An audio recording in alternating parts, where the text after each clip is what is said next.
Everyone. My name is Hannah. I'm the Office Coordinator for the National POLST Paradigm Office. Today we have Amy Vandenbroek, Executive Director for the National POLST Paradigm, presenting on the communication strategy. There is a brief survey at the end of the webinar that we invite you to take. And having said that, I would like to now turn it over to Amy. Hello all. So welcome. I'm excited that you all could join. This is a Communications Committee meeting, and so that will be the focus of this. We did limit attendance to those members, and we will be recording this, but it's going to be just limited who we share this with because we're talking about strategy, and we don't necessarily want to share that with people outside of our group. So I want to remind everybody that we do have a chat box the lower left corner, so please feel free to use it throughout the presentation if you have any questions. Or if you would prefer to talk offline, feel free to reach out to me afterwards. But my hope is that after this hour, which hopefully you will find informative and engaging, that you'll be able to leave with information to share with your state coalitions and be hopefully excited about what's coming up in the future. You've probably seen this slide before. I love it. But I also feel that fundamentally this describes our organization. Our national strategy for our organization and for communication really rely on the premise that we are stronger together. And so I have two themes today. The first is the national office is a resource for everyone. We are trying to find ways to consolidate costs and sharing so that we can all amplify our message further and more effectively. And then the second is that we all need to be part of this message. I think we're stronger if we all can be saying the same thing rather than just a couple of us saying one thing. So your help is really essential to the overall success of the national paradigm. So I'll start off with a quick survey. If you can click a yes or a no, I'm just wondering, are you aware that we have a national communication strategy for the POLST paradigm? All right, well, it says that you are able to see the results, so hopefully you can see that most of you are aware, which is fantastic. This is good. So the goal of the webinar is to remind you all then of the goals of that strategy, and then for the one person who isn't familiar with it, kind of introduce it, but really go over what our roles are as a state and then on the national side, introduce you to the 5 new resources that we have that will hopefully make all of your lives easier, and then talk a little bit about branding. The 5 new resources are, we've got a LinkedIn page that went live this month, we've got blogs, we've got a forum, state websites, their beta, and then webinar support. And I'll talk a little bit more about each one of them throughout the hour. As you all are aware, for the most part, we've been more reactive than proactive in terms of our communication strategy. And I think that's a natural way when you're a smaller organization. So with your help, the Communications Committee, in developing this strategy, I think that was the first step in helping us shift to be more proactive and be able to get our message out there in a way that's more neutral and productive than having a reactive kind of conversation. So all of this is intended to support that proactive nature that we want to have. So how we describe the paradigm really impacts us all. And we want to recognize that we're all diverse in how we've implemented our programs and the names that we've chosen. But at the end of the day, we're all part of the POLST paradigm, and so we can be uniform and unified in our messaging. And having that consistency between national and our state programs helps define the paradigm in a way that people can understand, because it's already kind of a complicated thing to put into an elevator speech if you've tried. One of the things that research has shown is that people need to hear a message 7 times in order before they fully comprehend it. But if you're consistent, then your messaging doesn't need to be as often. And so that means we really need to be on the same page about the fundamentals of our paradigm, the appropriate POLST population, and what the paradigm is. It's a process. It's not a form that we have a specific population that we're reaching out to. Our strategy goals are really three things. We want to increase our visibility, we want to increase our audience, and we want to create an infrastructure to make sure all of this is possible. What this really means is that we want to educate about the POLST paradigm and make sure that people understand what it is and what we're trying to do. We want to share all of our successes nationally. Having a unified place to send it and share it nationally rather than even just within your state helps give us all a better sense of what's going on and creates a larger national community for us. We want to educate and correct errors that we see. We can cultivate allies and build relationships, especially with larger national organizations that can help amplify the work that we're doing since we're still relatively small. And then we can engage patients and families, which is the people that we need to be asking for POLST that will really help change our standard of care. We want to engage healthcare professionals, state leaders, and many, many others. So how we achieve these goals are going through the various things that we've implemented in those 5 new resources. So taking a look at these resources that are available to you.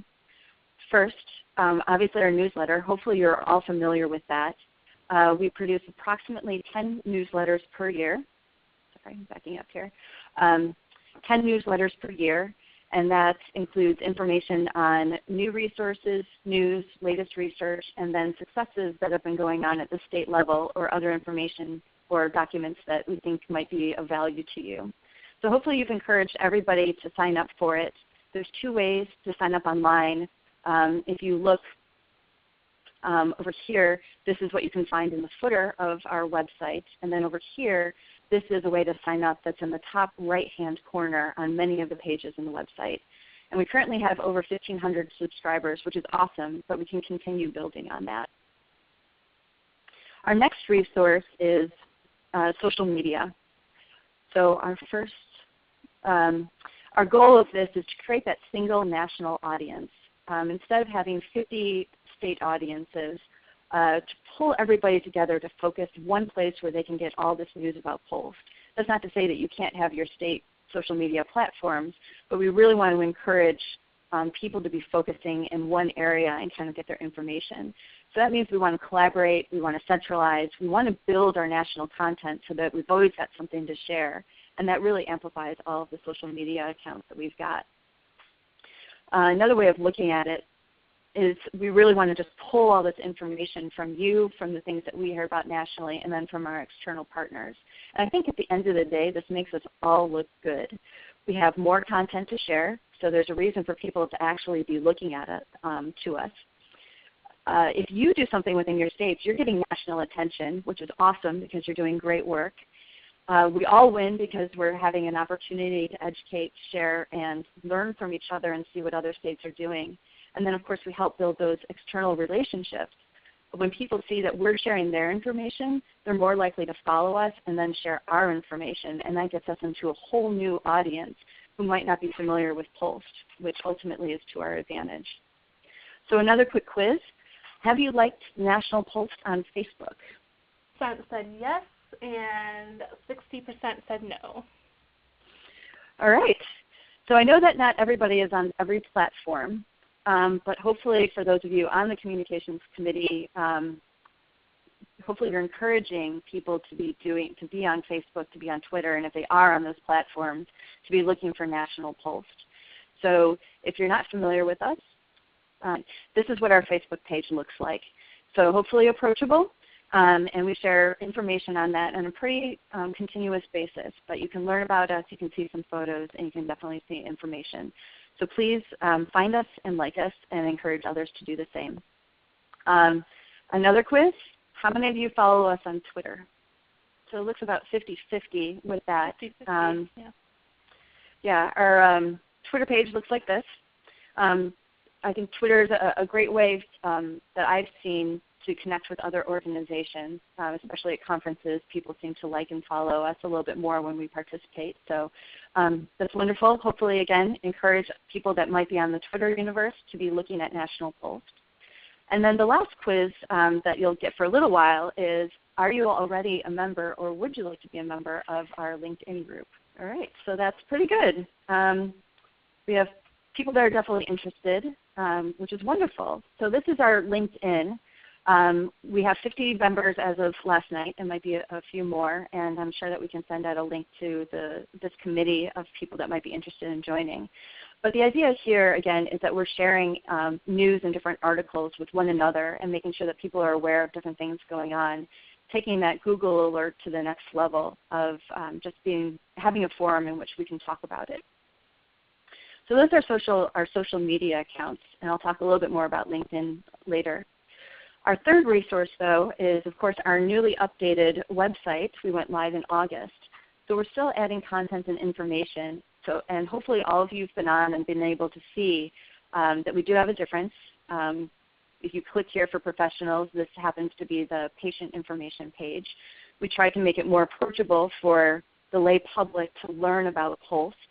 And then for our professionals, we get a little deeper in health literacy. So you might see some of the same pages in both, but they might be labeled differently, or they might have slightly different language in it. And I think the forum elements is a great example of that. We have forum elements for the public, and then we have forum elements for healthcare professionals, and we just go further into medical terminology on the healthcare professional page. So I just want to hit on a couple of things on the website that hopefully you're aware of, but just wanted to make sure. The first one is the e-newsletter archive. So you can find this under news. That's the only thing under news, but the archive has all of the newsletters that we've ever produced.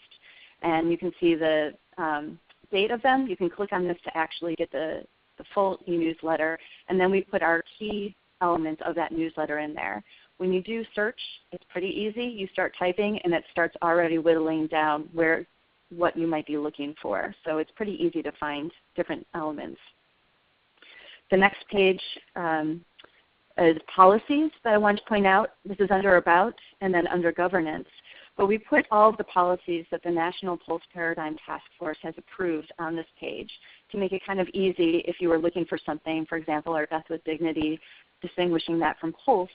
You can just go here, download the PDF, and be able to share that pretty readily, either on Twitter, on Facebook, or just with anybody who you feel needs to know that information.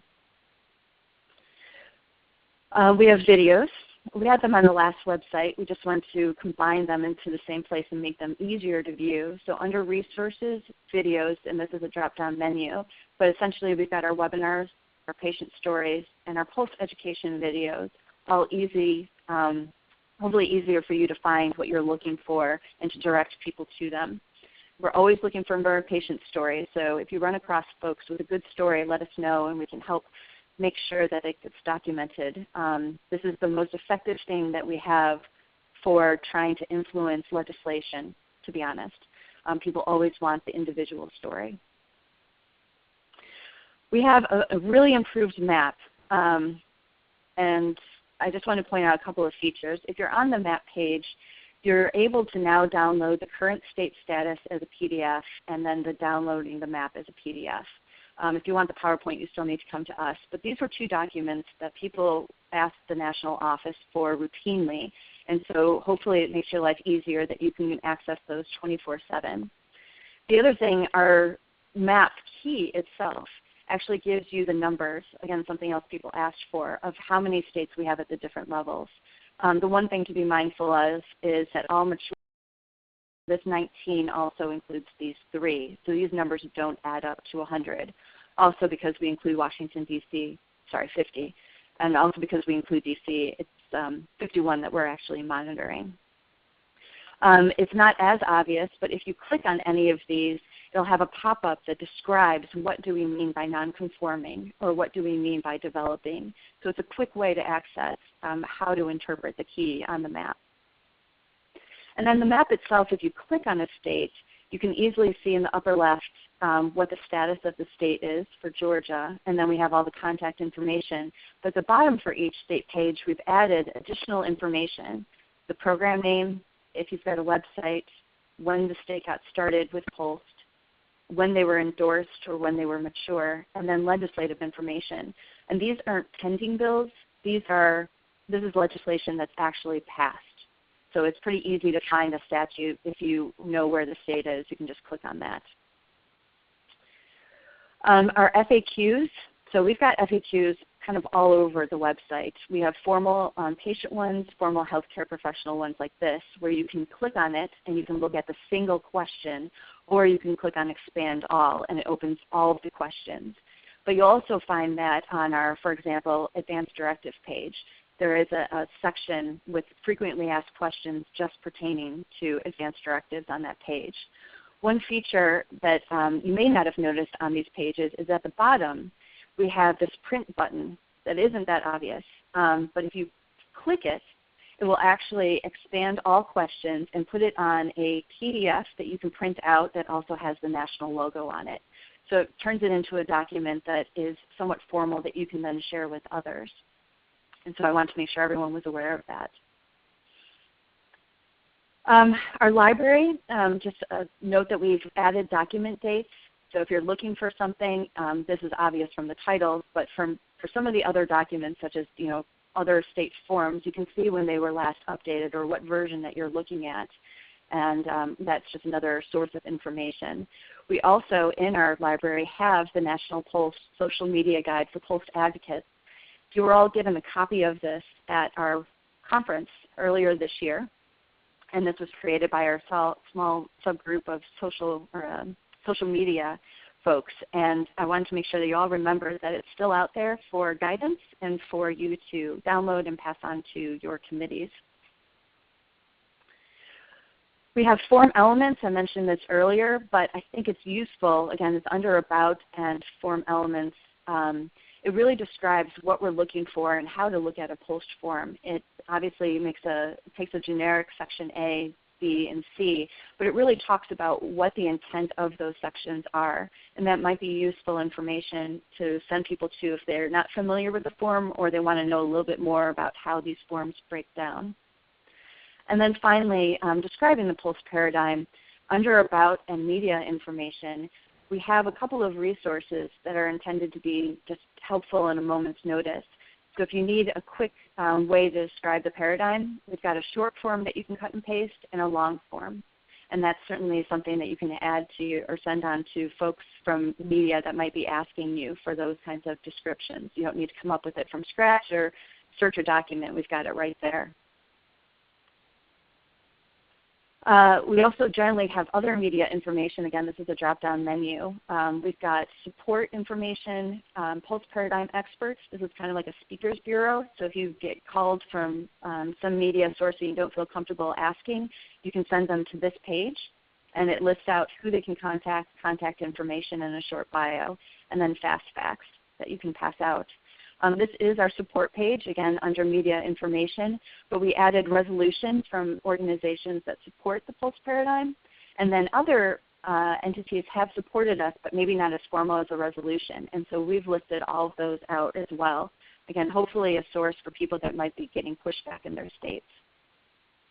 Another page to point out is we have a POLST and religion section.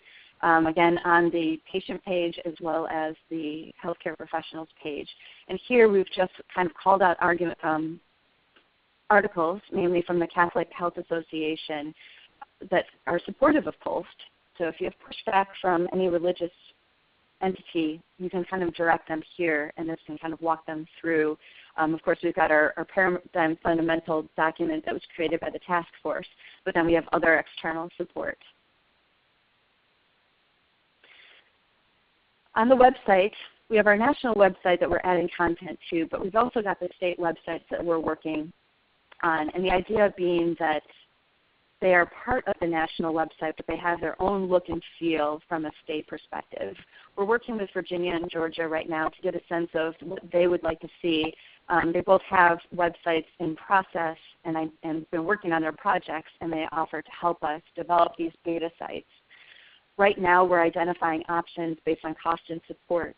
So what it's going to look like is if you want somewhere between 4 and 5 pages, for example, and 3 to 4 updates per year, we'll charge you a certain amount on that cost, versus if you want more pages and more updates, it'll be more. The idea is that this is an easy way to consolidate costs, especially for states that don't have a lot of money, so that you at least have some web presence that you can direct people to that may just be minimal in having your coalition members your contact information and maybe some quick questions and answers for your state specifically. So consolidating your startup fees, for many of you, you may know starting a website is expensive. So it's saving those costs, servers, maintaining the website, maintaining that WordPress account, and then hosting. So we're trying to absorb all of those and share it among the group. And then finally, I just wanted to let folks know that we should have those templates ready to go in 2017. So we'll hopefully be reaching out early next year, and anyone who's interested, we can start working with you. Also coming soon are our blogs. These are 2 to 3 paragraphs. If you are familiar with our POLST, distinguishing POLST from Death with Dignity, it's kind of that thing, short, to the point. It's guidance related on topics related to POLST. You will have seen the topics. We sent out that list to the Communications Committee in June, and that gave you about 40 different things that we were looking at having topics and blogs on. So right now, I'm working with volunteers to write those and get those online, but it's, again, a way that we saw we could help support POLST programs. So the topics were created when people had questions, issues, or weren't sure how to answer a question. I kind of put those to the side, and we can have 3 or 4 paragraphs supporting the answer that you can then share with your coalition, with other people that might be trying to understand POLST, with opposition. But having it on a national site and having that credibility we thought might be helpful. Excuse me. So the forum, and I'm going to spend about 10 minutes going through the forum because this is our newest feature, and we'll be sending out invites to this at the beginning or end of this week, beginning of next week. So I'm really hoping that you all can embrace this. The forum is different from LinkedIn. So whereas LinkedIn is really focused on news and current events, the forum is a repository. We're talking about questions for implementation, education, POLST paradigm generally, how to respond to issues, and the idea is that it's being more of a living document or a living repository that people can search 24/7. LinkedIn is not really confidential. You need to be invited, but once you're invited, you can invite others to participate. So we don't have a ton of control over the membership other than we can kick people out if we feel like they're not supporting the messaging or not being productive. With a forum, you do need to be invited by us. And so we'll be reaching out to ask you who else in your state should be in this forum. And then once you're invited, then you can participate. The intent of LinkedIn is really to comment and share on current news, maybe figure out how we want to approach it if it's something that needs to be corrected. Whereas in the forum, again, this is meant to be a repository of questions and answers that we've gotten over the years and things that are really going to be helpful to everybody moving forward. So what I thought would be most useful is if I shared my screen with you. So off the bat, there's no expectation that you will visit this forum on a daily basis, on a weekly basis.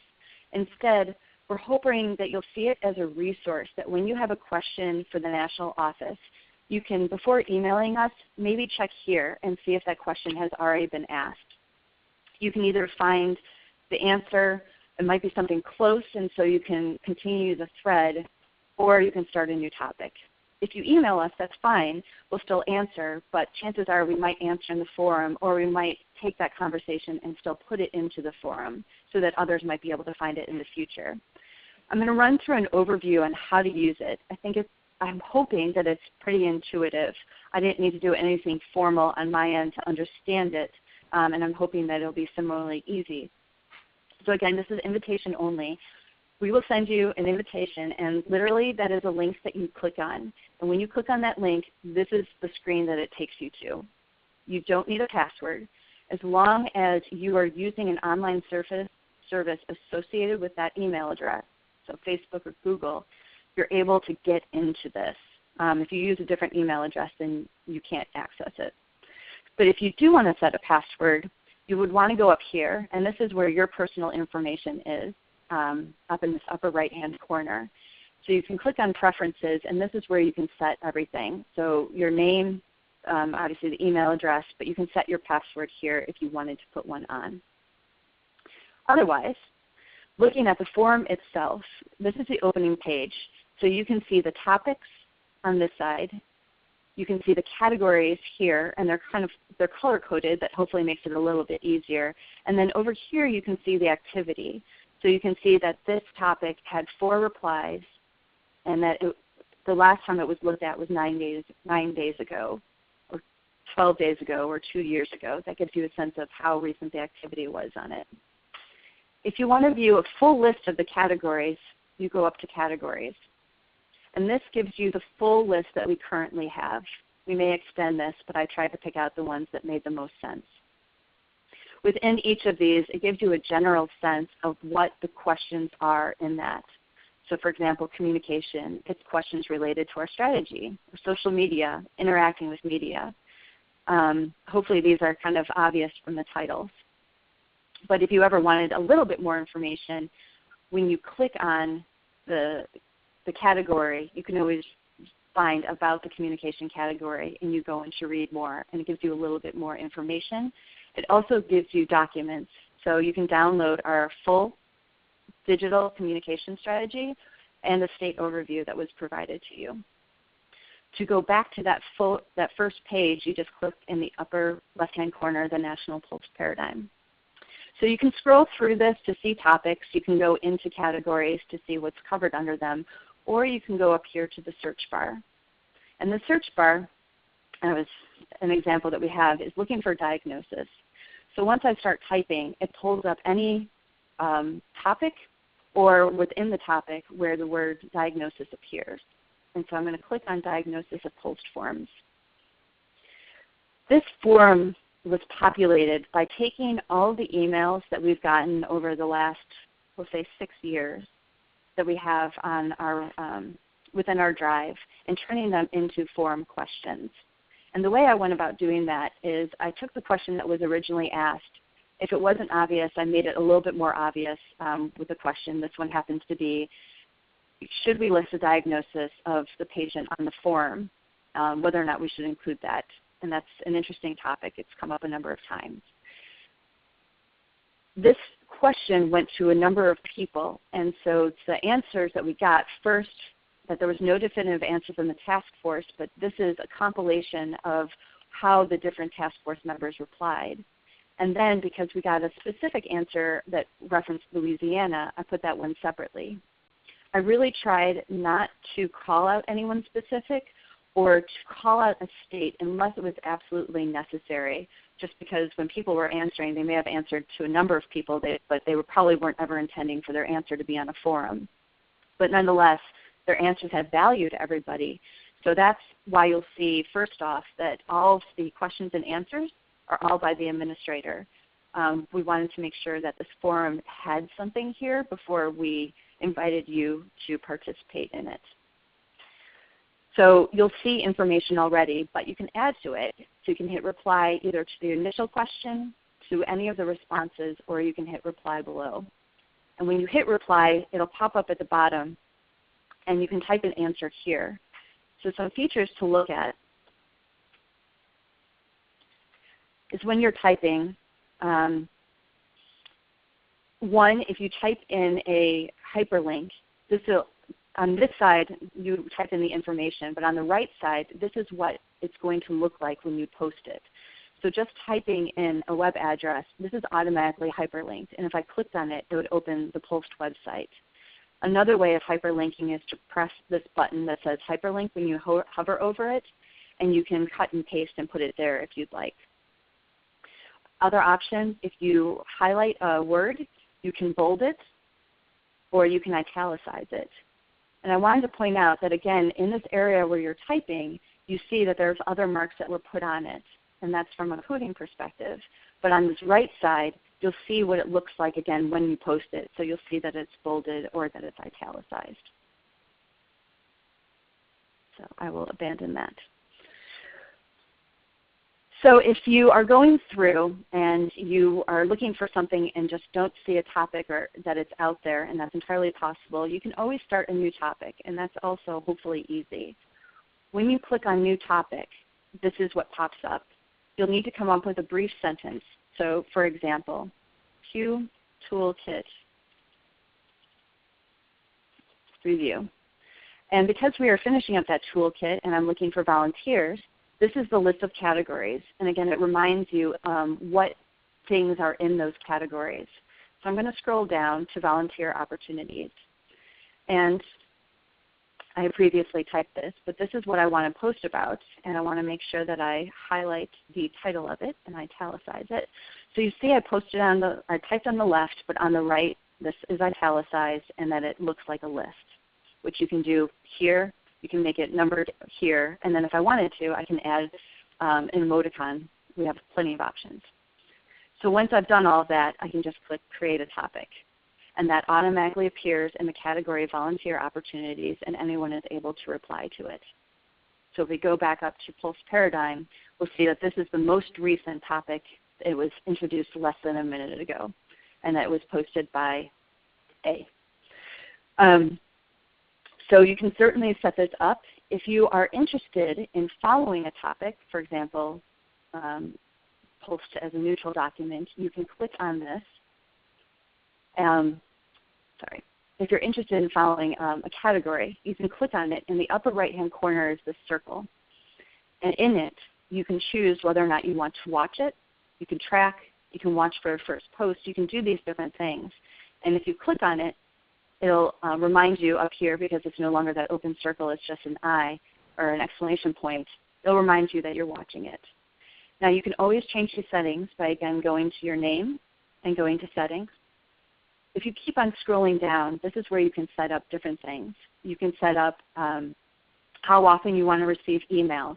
Maybe you don't want to receive emails about something, but when you don't visit there, you want to hear about it every 2 weeks. And so you can set up that every 2 weeks you're just going to get an email about what information has been posted on this website. You can turn off all notifications here. You can turn off all emails. You can ask to be reminded about topics. You can track topics. And because I clicked on that I want to watch general post information, it's just reminding me of that. And if I decide I don't want to watch anything, I can delete it here as well as on that page, and then just save changes. So that's what I wanted to cover in the forum.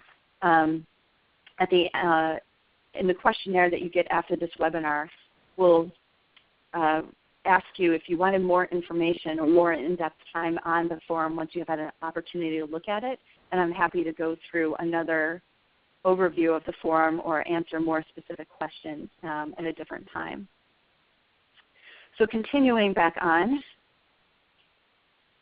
Hannah, are we back on to the PowerPoint? Yeah, it looks like resource number 6, webinar supports. Perfect. So one thing that we've been talking about, again, in the interest of consolidating resources and trying to reduce cost to state, is sharing our ReadyTalk webinar system.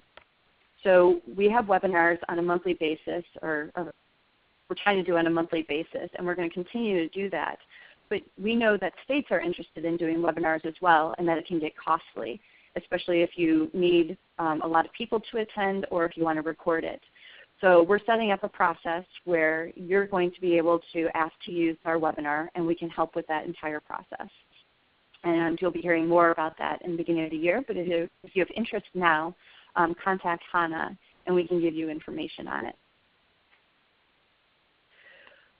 Resource 7 is our branding. And branding, of course, helps define us as an organization, and it gives that visual, both a visual identity as well as helps define what our values, mission, and vision are. Language is important. The visual is important. And again, reiterating that we all have different names. We've got 14 different names. But essentially, we are all part of the paradigm. And I think this is a symbol a lot of people have come to associate the national paradigm with, or seeing that national POLST or POLST paradigm. The Communications Committee did create these logos with the intent that if you were endorsed, that was one way to brand. You're endorsed, you've been approved. One piece of feedback we got on this is that it's too focused on POLST. And one of the things that we're going to be working on is playing with these to make them, well, this one might be okay, to change this one to be POLST paradigm, or to again emphasize the umbrella that we are all under the POLST paradigm, which is what we've tried to do on our state page. So if you go to our map page, underneath the map you'll see we've called out that the POLST paradigm is known by all of these different names. And in our national work, we are trying to be very conscious to use the term POLST paradigm as opposed to just POLST. We are not all POLST. We are all the POLST paradigm.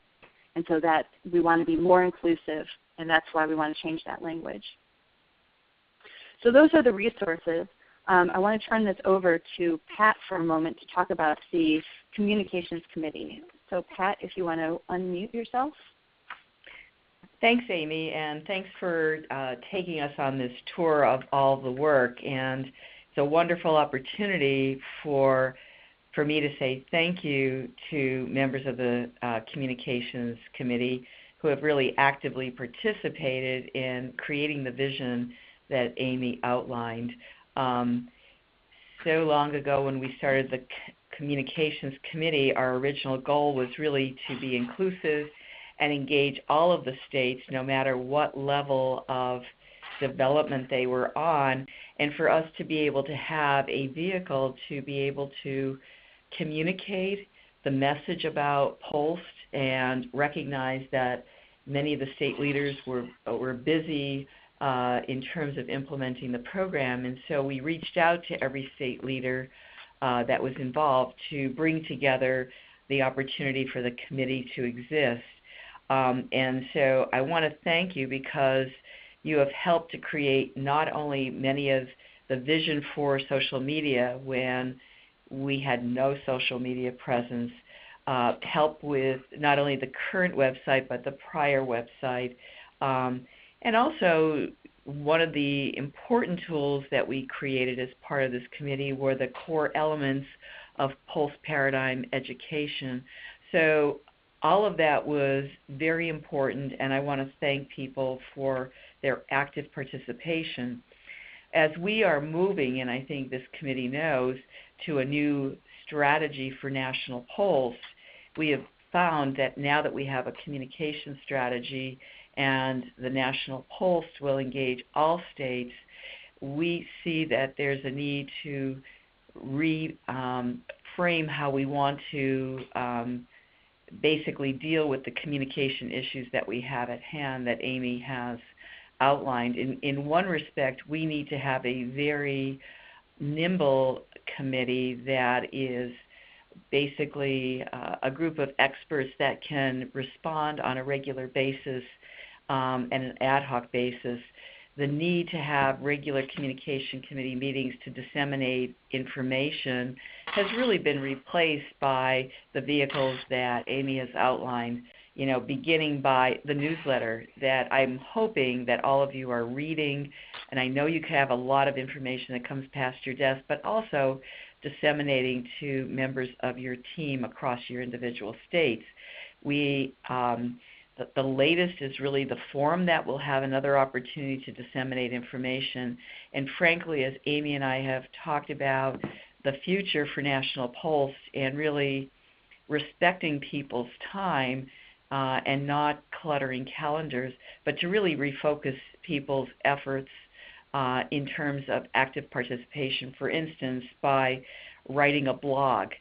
And as members of the committee, we talked about asking states to actively participate and produce so many topics a year.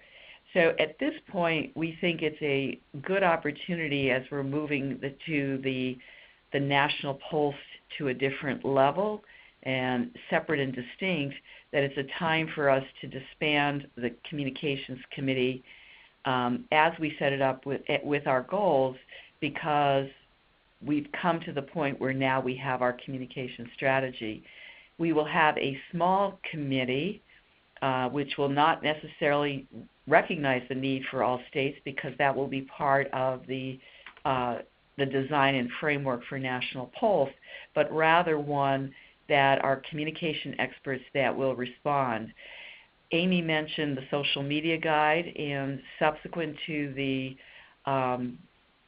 national meeting, Chris Austin and Liz Salemi and Katie Oram have been with Carissa, I think, so I'm sorry to miss you, Carissa, have been meeting on an ad hoc basis to respond to the needs that are necessary when something new and exciting happens regarding the POLST paradigm. So we will take that sort of group of communication experts and expand on it. Amy and I will participate, and we invite anyone who feels that they would be able to have that expertise and would be wanting to do that. In the interim, as Amy showed on the forum, there are lots of opportunities for active participation. And going back to her initial statement, you know, together we make a difference. If you want to go far, go together. We are all rowing together for that national paradigm program. So with that, I think the next slide really does again mention the fact that there will be volunteer opportunities.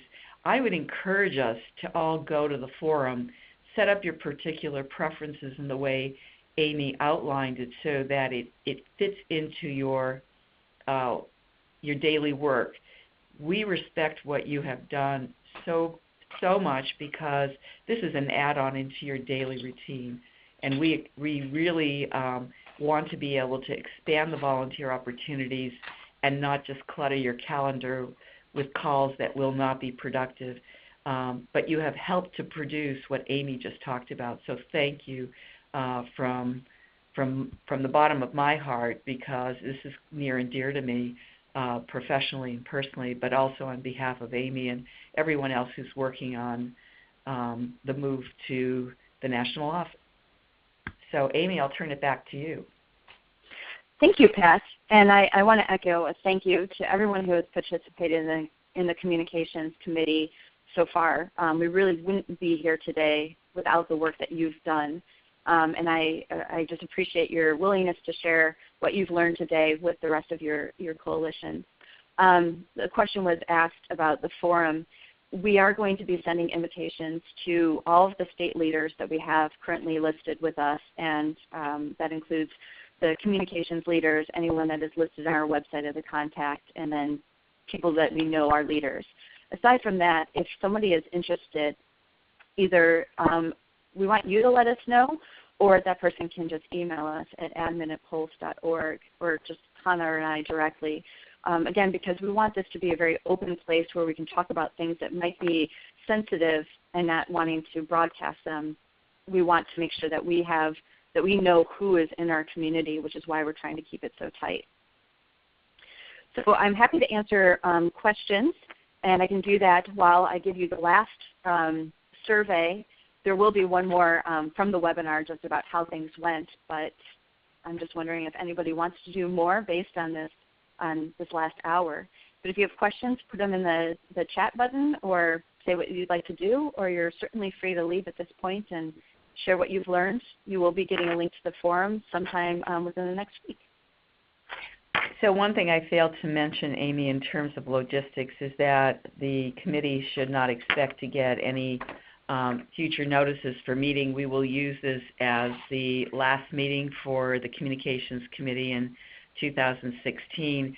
If you are feeling that you have this expertise in communications and want to join this small, nimble group, by all means, let me know and Amy as well. Happy to see that some folks are going to be doing more. Again, if you have any questions, you can put them in the chat box. And I would also encourage people, and just watching the results come in, to really think about actively engaging in Twitter. And there are really, the social media guide that is on the website is really excellent. And I would tell you that years ago, before I got started on it, I wasn't clear myself that there would be value, and there really is value, particularly when we assemble as a conference, but also when others gather, but also in between when there's meaningful information that we can share. It really does make a difference. So if you haven't done it, it would be useful to read the guide and become engaged. And so there was a question on whether or not we have a background timeline with relevant dates or year of the POLST. We've got a couple of different resources depending on what you would need. What I've been asked for in the past are PowerPoint slides showing how our country has become more and more pink over the years, and we can provide that. Or if you go to our Wikipedia page, Chris Austin, who is our media consultant, has done an amazing job in updating that page, which is definitely laborious. And we've taken time to put in different dates of relevance to the National POLST Paradigm on that page. So unless you have something more specific, I would start with Wikipedia, and if that's not enough, definitely let me know what you're looking for, and I'm sure we can find something. Thank you all again for those of you who responded to the surveys. If there's any other questions, I'll just hang on for a minute or two. Otherwise, we appreciate your time. Unfortunately, we don't have that little icon on Messenger where you can see when someone's typing. So I think we'll go ahead and end it. But if you were typing and we just finished too early, shoot me an email or give me a call. And thank you all again.